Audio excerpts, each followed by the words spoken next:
Whether the U.S. and China are rivals, partners, or a mix of both, effective policy will only be as good as the information on which it is based. My name is Scott Kennedy, and I'm the Senior Advisor and Trustee Chair in Chinese Business and Economics at the Center for Strategic and International Studies. I also have had the privilege of being one of the few American scholars who has traveled back and forth between Washington and Beijing in recent years. I'm a firm believer that field research, direct observation, talking, and listening to Chinese perspectives must be a part of our toolkit to understand the People's Republic of China. So join me as I speak with Chinese leaders from business, government, and academia, and foreigners who have spent many years living and working in China. What makes China tick? Where is the country going? What connects us? And what divides us? We'll dive into all of that and more on this podcast. Welcome to China Field Notes.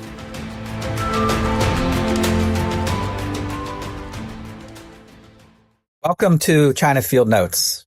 This is Scott Kennedy with the Trustee Chair in Chinese Business and Economics at CSIS, and I'm delighted to have a conversation with one of my best friends and a scholar who I respect tremendously, Tu Xinquan. Tu Xinquan is Professor and Dean of the China Institute for WTO Studies at the University of International Business and Economics in Beijing. He's held that position since 2015. But has been at UIBE a long time. He got his master's from UIBE in 2001. He got his PhD there in 2004. And he was the deputy dean of this institute when I was a professor at IU and we founded our center in Beijing with his huge support. Xinquan, welcome to China Field Notes. Thank you for having me here. I should mention also that in addition to working on the WTO and a global institution, you are a global person. You have visited at the WTO, you visited at SAIS, Indiana University, Middlebury, you've been a visitor at universities in Germany and South Korea. You get around a lot. And I'm curious, I know this is probably a well-kept secret, but not any longer, that you originally were an expert in library studies and that somehow you very early on recognized that the WTO would be very important. I'm really curious about your original interest in library studies and how that transitioned into becoming one of your country's leading experts on the WTO. Well, it is not designed actually, because I was working at the library of UIBE. So then I got the opportunity to apply for the master degree program. And actually, when I was working at the library, I got to know Professor Xue Rongjiu, who was the founder of China's WTO research. So then I applied to become his student. So then naturally, my research focused on WTO. So it's a kind of a coincidence. That's pretty cool. I would say my transition is even further. I originally applied to college to study chemical engineering, and I don't work on chemical engineering now. Thank God for the world that I don't. Yes. But when you were studying in the late 1990s and 2000s, the WTO must have been one of the hottest issues in China. What was it like? What was the enthusiasm like around the WTO when you were just getting started? Yeah, at that time, the WTO was definitely a very hot topic in China. Actually, like my mentor, Professor Xue, and also Professor Zhang Hanlin, you may know, they were extremely busy. At that time, a lot of government agencies and also local governments and also companies invite them to introduce or give a speech about the WTO very frequently. At that time, they were very busy. And although I was still a master student and doctoral student, I was also involved in such kind of campaign or very introduction movement all around China. And also I was helping them to write some books, introductory books about the WTO. So I think in these 5 years, there were more than 3,000 books about WTO being published in China. I was involved in like 3 or 5 books about WTO. So at that time, the WTO was extremely hot topic. People were really eager to know more about the WTO because at that time, the top leadership of China required everyone, or at least every government official and also company manager, know about something about the WTO.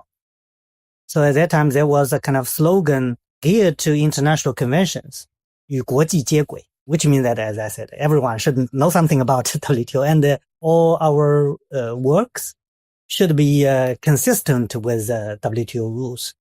So even like a very basic level of government also had some courses or training programs of WTO, like a 街道办. Yes. So yeah, there was a kind of national movement about WTO learning or training. So one of the things that you hear in Washington now, it's probably been conventional wisdom here for some time, is that China's intention when it joined the WTO was to break the rules, to game the system, to gain access to other markets and never implement the WTO commitments that it had signed up to. And so if we took a vote today on China's WTO membership or permanent normal trade relations that would pave the way for WTO membership, it would be resoundingly defeated in Congress. But back then, was the purpose of all of these 3,000 books and the studying was to figure out how to defeat the WTO system with nobody knowing? Or was it really back then about really complying with this system? Well, I think at that time, the Chinese government and also Chinese people were very serious about our WTO obligations and commitments. I think we never thought about cheating on WTO rules. We were trying to take advantage of WTO accession to manipulate WTO rules or whatever. So I think China was very genuine about our WTO obligations. And as I said, we were very serious about international rules. Of course, at that time, there were some difficulties because at that time, the Chinese so-called market economy system was not so well developed. So there were some kind of inconsistencies between Chinese system and WTO rules. So some people were afraid that it would be very, very difficult for the Chinese government to comply with WTO rules. But I think the intention of the Chinese government was very genuine. And also, as I said, the top leaders wanted all the levels of Chinese government officials to know about WTO rules and to know how to comply with WTO rules. So this is really true. I remember when my center, when I was a professor and we had an office in Beijing at UIBE, we held a conference celebrating the 10th anniversary of China's WTO entry in 2011. And Long Yongtu, one of the negotiators for China's entry, gave a speech at our conference, and I think it was open to the public and everything. So it's on the record someplace. But my memory of what he said was that the mood in China over those 10 years had shifted, where people who were negotiating like him and other Chinese leaders saw in 2000, 2001, the agreements that China was making would lead to China's progress or jinbu. And by 2011, these decisions had been viewed in China as concessions, rangbu.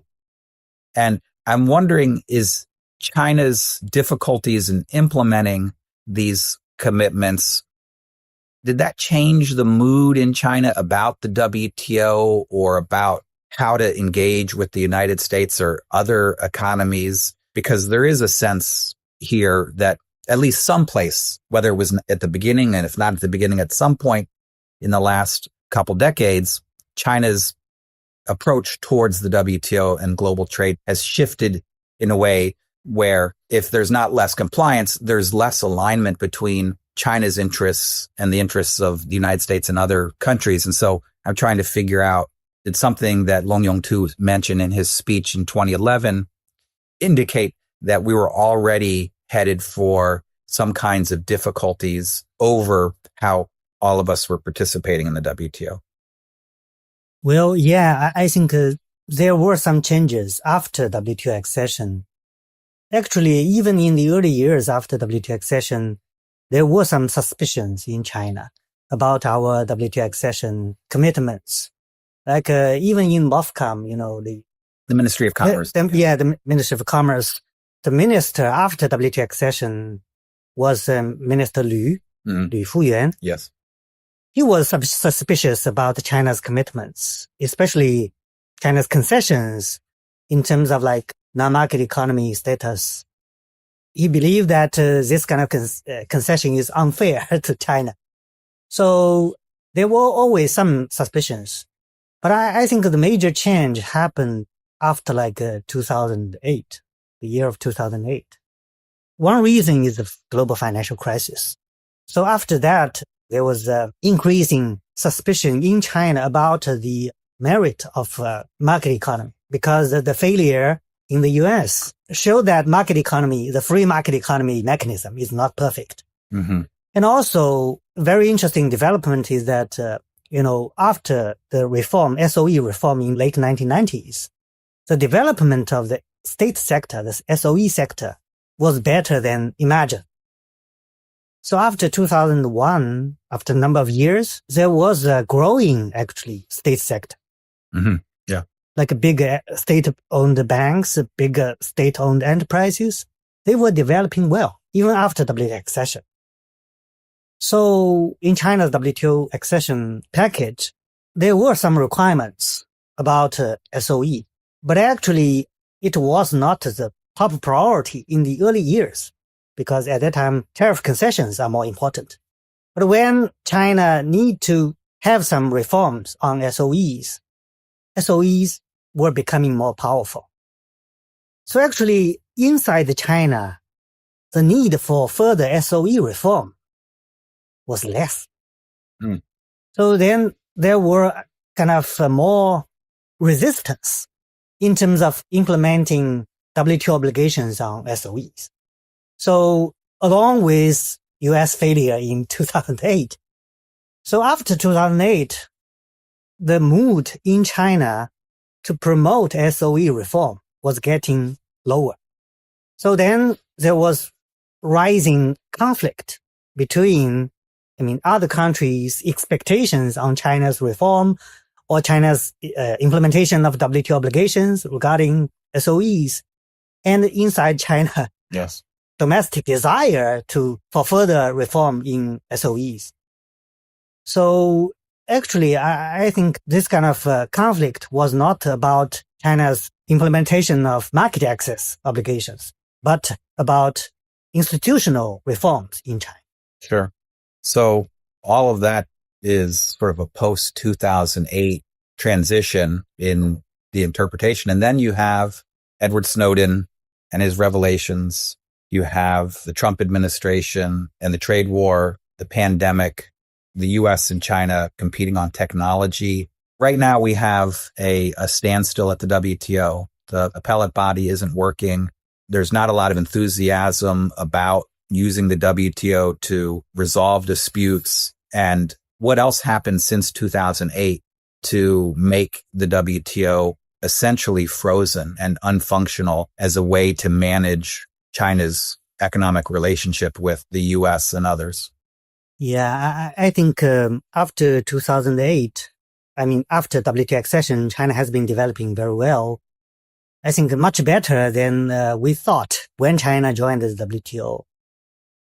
It's also beyond the expectation of the US as well as China. So then it's kind of a puzzle for everyone how to explain this. Then on the US side, the American government and also scholars pay much attention to the role of the state in China. They believe that government interventions are very important, at least for China's economic development and trade development, technological development.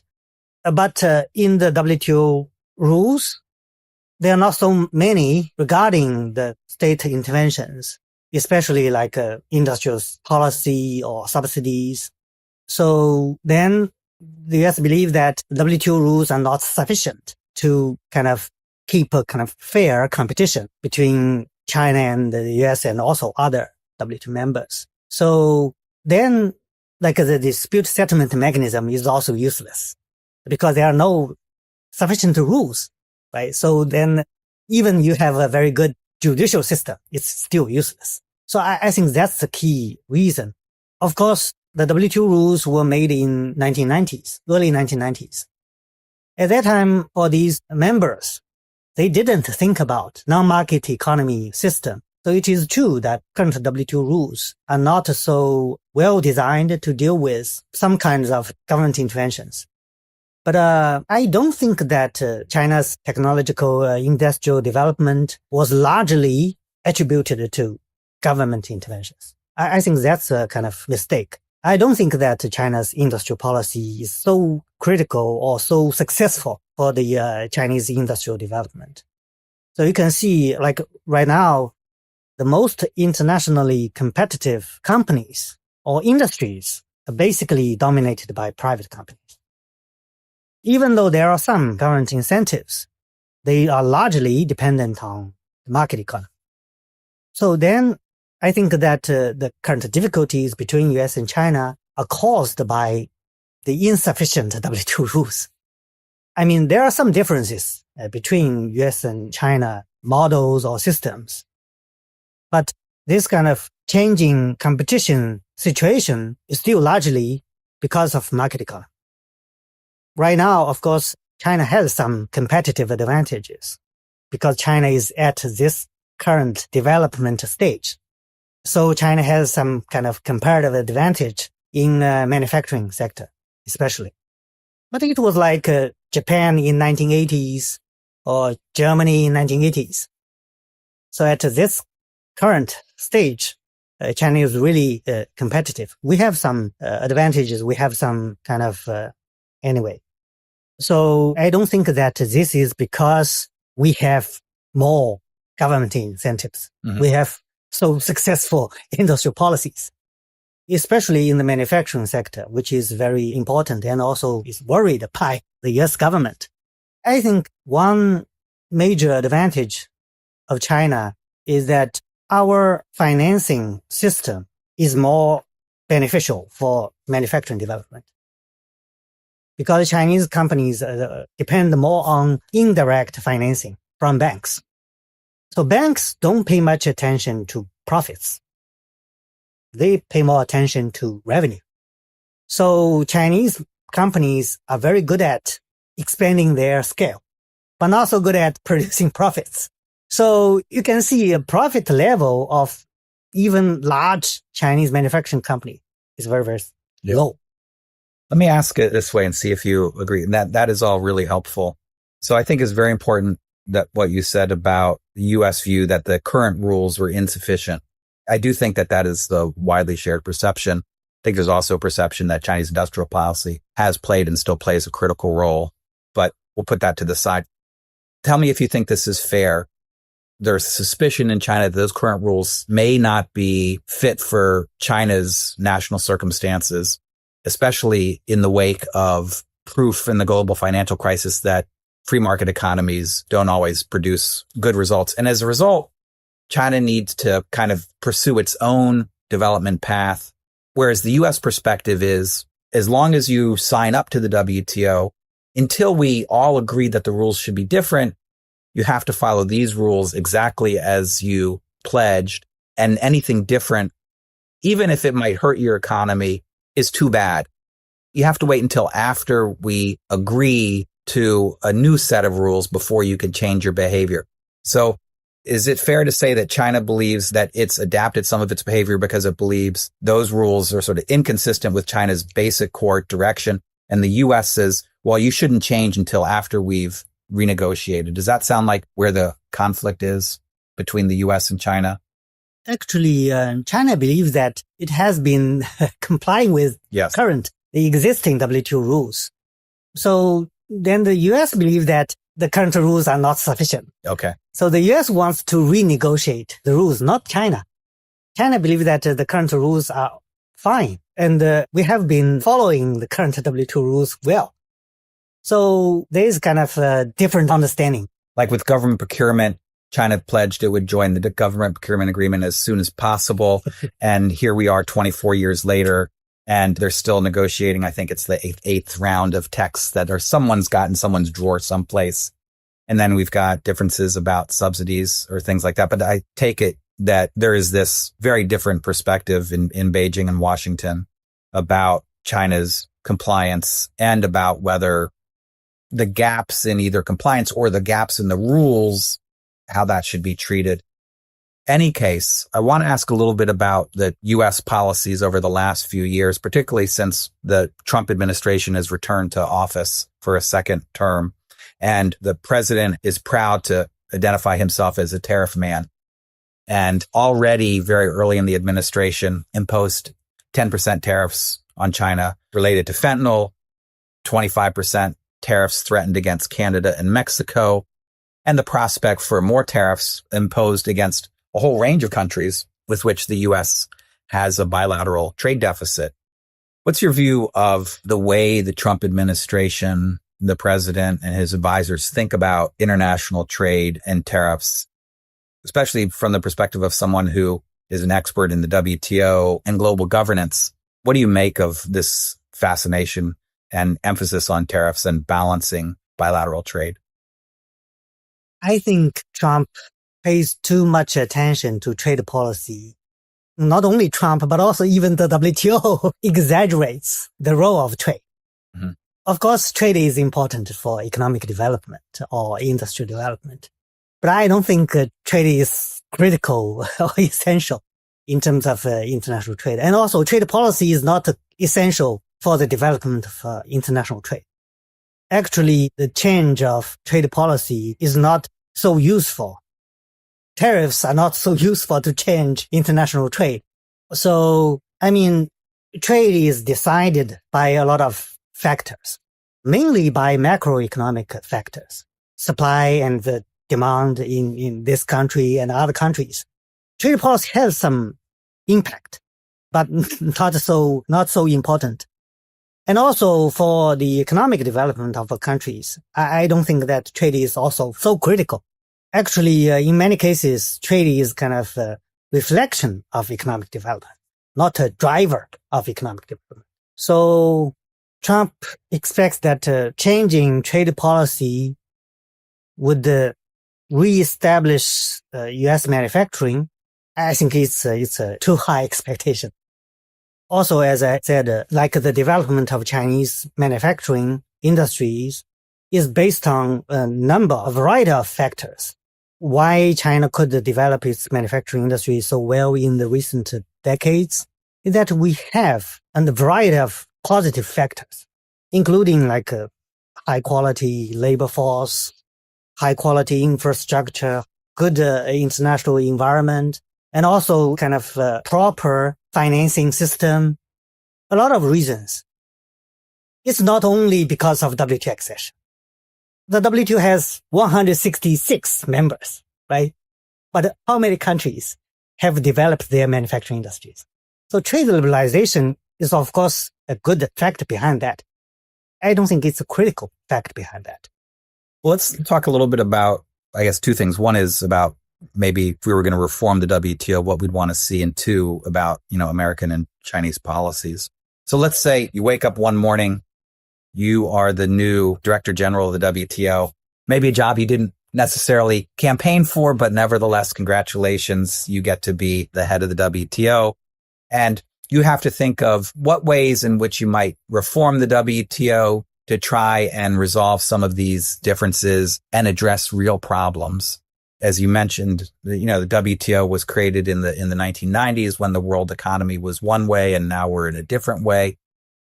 What would be one of the, top one or two changes that you think need to occur with WTO rules to make it fit for 2025?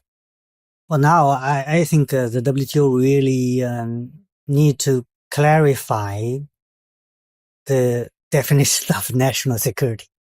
Actually, I think for the GATT or for the WTO, there was kind of implicit consensus about national security. Because at that time, members believed that there was no security threat to each other. As long as countries were members of the GATT or WTO, they would not be a national security threat to each other. But now the situation is different. So actually, maybe that's not the responsibility of the WTO, but actually it's basically the business between US and China. So we need to kind of reach a new consensus about the security relationship between each other. I don't think that the two countries could or want to pose a kind of existential threat to each other. I think both sides have no such capabilities. So then we should, as I said, we should reach a consensus that we want to be security threat to each other. Then we could sit down to negotiate a new or more reciprocal trade agreement between each other. Actually, I really think that China joined the WTO in the year of 2001. It was really old. So we couldn't renegotiate a trade agreement between US and China, making it more reciprocal, like in terms of tariff level and also export control and also maybe investment flows, making it more comprehensive or more reciprocal. Right now, although the GDP of China is still much lower than the US, China's manufacturing sector is much larger than the US. So the trade relationship should be more equal or reciprocal. I think it's time for the two sides to renegotiate. But before that, maybe the precondition is that we should have a national security consensus. Yeah.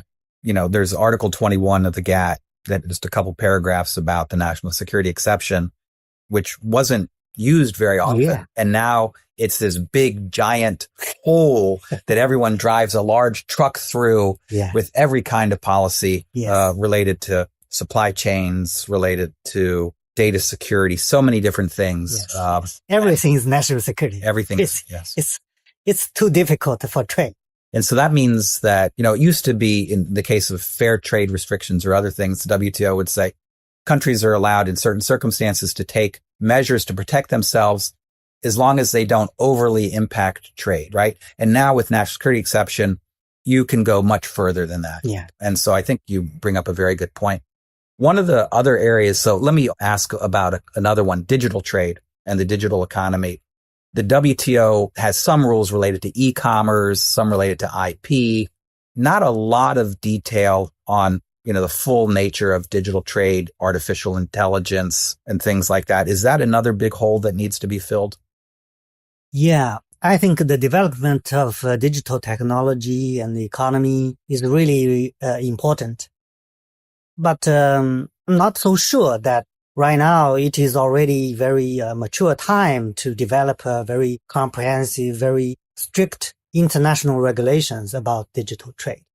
So basically, international regulations should be developed after or when domestic regulation is very mature. But right now, I think there are still many uncertainties or ambiguities about how to regulate digital trade or like recently developed AI. Yes. There are many uncertainties about its impact on society or security or culture or whatever. So I think right now, maybe we should give more space to national governments to make their own regulations ready. Give them more time to think through how they should regulate digital economy or data flow. Yeah, we have some very big differences around the world. The EU has GDPR and a whole series of rules around data privacy, et cetera. China has a whole phalanx of rules. The US has very limited rules. Let me ask you about one other, labor and workers. So one of the basic tenets of the WTO is the freer the trade, the better, except under certain circumstances where there's unfair trade or sudden impact where you might be able to use safeguards or something like that. Is it fair to say that the WTO's perspective looks at the impact on companies and their profitability as opposed to workers and labor, and that sometimes the more free trade is, the more vulnerable workers are. And there's not really any direct rules in the WTO agreements, as far as I can tell, that really provide protections for laborers or make sure that trade liberalizing steps are pro-labor. Is that an incorrect reading of the WTO? Are there things that WTO might do to try and be more pro-worker? There have been some discussions about introducing the labor standards into WTO rules. I think there are some legitimate concerns about that. But the problem is, especially in the developing countries, they are afraid that labor standards could be used as an excuse for trade protectionism. It's also a legitimate concern. I mean, in the case of China, I think basically the development of trade is good for the improvement of labor standards. Actually, right now, one concern in China is that our rising cost of labor, because people are being paid well, much better than before. I think it's partly because of the trade development. So as a relationship is really complicated. So I'm really not so sure about how to deal with it. Right now, I think for China, at least we should work harder to improve the labor standards. Now, there is also a so-called overly competition in China, 卷, because yes. Between companies.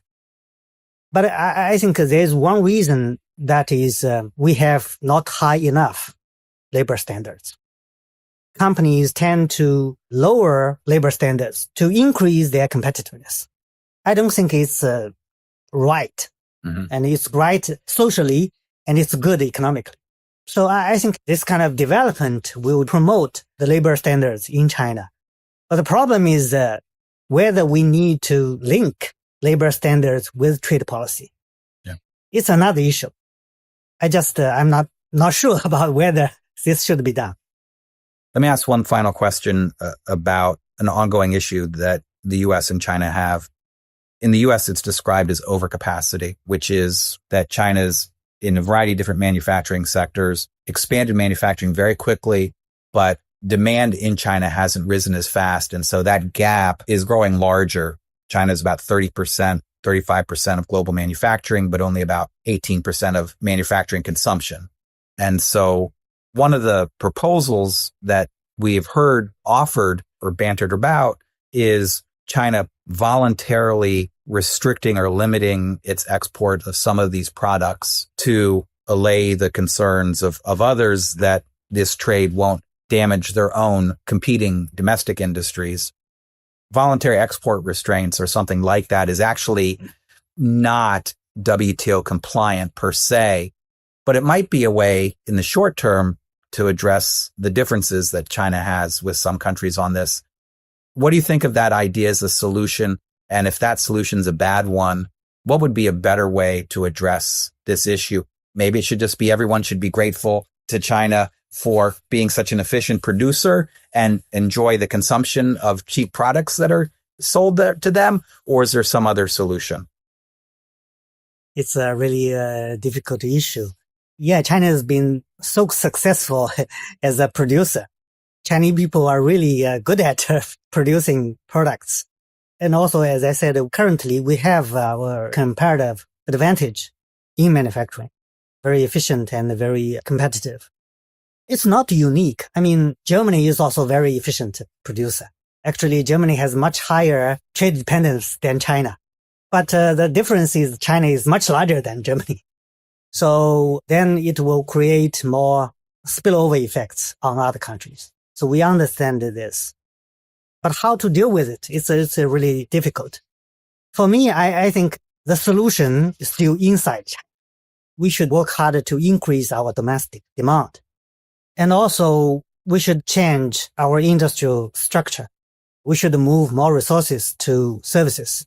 We don't have actually enough supply of good services to Chinese consumers and families. So then we could reduce investments in the manufacturing sector. But in terms of increasing domestic demand, we need kind of structural reforms, like in the state sector, because we still have very large state sector.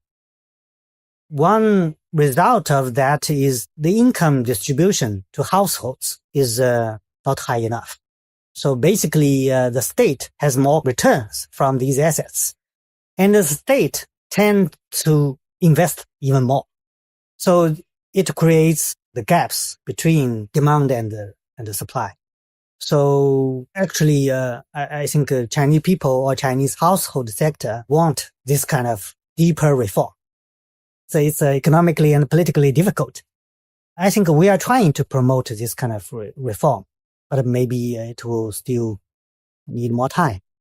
Well, interesting irony, and we've come full circle in this conversation. When we started talking at the beginning, it was about what kind of reforms could China make to its domestic economy, the position of state-owned enterprises, etc. And here we're still talking about that topic 2.5 decades later. Interestingly, when this conversation occurs in the context of U.S.-China relations and U.S.-China competition, it's immediately politicized and both sides arguing with each other and have a difficult time finding common ground. But in the way that you just described it as a domestic Chinese economic challenge, there's a lot of sympathy or empathy that Americans can see that Chinese recognize they have a variety of different reforms to make. And I think actually if we turned the table around and said, what does the U.S. need to do to have a strong economy? Probably some of it might be about trade policy, but probably a lot of it is about our tax policy, about education, about a lot of other issues. I think there's some leader out there who's given a speech who says, it's really important for countries to be able to fix their own problems at home. And if they can do that, that might help reduce some of the tensions between countries. That said, I still think the WTO is an important institution. International trade can play a really important role. And in China, you're a very important voice for helping Chinese understand the significance of the WTO in international trade. And you're a really important bridge between China and the rest of the world, including the scholarly community of the United States and other countries. So I really want to thank you for not only joining us today for the program, but for the very important work that you do to further understanding about the WTO and try and make it a more effective institution for China, the United States, and the world at large. So thank you for joining us, Xinquan. Thank you. Thanks for listening to China Field Notes. Stay up to date with our latest releases by following us on Spotify, Apple Podcasts, or wherever you listen to great content. Until next time,